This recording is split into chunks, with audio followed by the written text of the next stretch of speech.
ప్రస్తుతం మనతో పాటు అయితే ఆలేరు బీజేవైఎం నాయకులు శంకర్ గారు అయితే ఉన్నారు. వారితో ఒకసారి మాట్లాడదాము. అన్న చెప్పండి, అసలు ఈ మహాధర్నా చేయడానికి కారణం ఏంటి? మన నిరుద్యోగుల సమస్యలపై వెంటనే పరిష్కరించాలని బీజేవైఎం ఆధ్వర్యంలో ఇలా మహాధర్నా చేస్తున్నాం. ఇవన్నీ గ్రూప్ 2, గ్రూప్ 3 పోస్టులను పెంచాలి, మెగా డిఎస్సీని వేయాలని 25,000 పోస్టులను వేయాలని ఈ బీజేవైఎం డిమాండ్ చేస్తుంది ఈ ప్రభుత్వాన్ని. ప్రభుత్వం మారినా కూడా నిరుద్యోగుల సమస్యలు అయితే మారలేదు కదా, మరి దానిపై మీరేమంటారు? అప్పుడు కేసీఆర్ ప్రభుత్వం అట్లే చేసింది, ఇప్పుడు కాంగ్రెస్ ప్రభుత్వం అట్లే చేస్తుంది.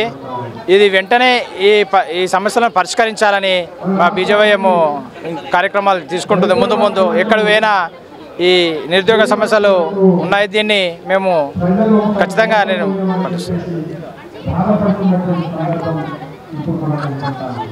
నిరుద్యోగులు ఓట్లు వేస్తేనే ప్రభుత్వం అనేది వచ్చింది కదా, మరి నిరుద్యోగుల సమస్యలు అనేవి ఎందుకు మారడం లేదు? అధికారంలోకి రావడానికి ఇష్టం వచ్చిన మాటలు మాట్లాడిండు రేవంత్ రెడ్డి. అవి అమలు చేస్తున్నా చేయనా అని ఆలోచన చేసుకోవాలి. ఆయనకి ఏంటంటే నాకు కుర్చీలో కూర్చోవాలి, నాకు అధికారం రావాలి, ఏదేమైనా ఏం మాట చెప్తున్నా మాయ చేస్తున్నా అని మోసపూరిత వాగ్దానాలు అన్నీ చేసిండు. ప్రతి నిరుద్యోగులకు 3,000 ఇస్తున్నాడు, మహిళలకు, చదువుకున్న విద్యార్థినులకు, ఆడపడుచులకు, ఎవరైతే చదువుకుంటున్న అమ్మాయిలకు ఎలక్ట్రికల్ వెహికల్ ఇస్తున్నాడు. ఇట్లా చాలా హామీలు ఇచ్చిండు, కానీ ఇప్పుడు నెరవేర్చలేని పరిస్థితిలో ఉన్నాడు రేవంత్ రెడ్డి. నిరుద్యోగుల సమస్యలను ఎందుకు పట్టించుకోవడం లేదు? మరి పట్టించుకోవాలంటే ఇప్పటికి మీరు ఒకసారి చూడండి మేడం, విద్యాశాఖ మంత్రి ఉండా, ఇప్పటికి విద్యా వ్యవస్థ కొత్త సంవత్సరం ప్రారంభమైంది, దానికి దిక్కు కూడా లేడు.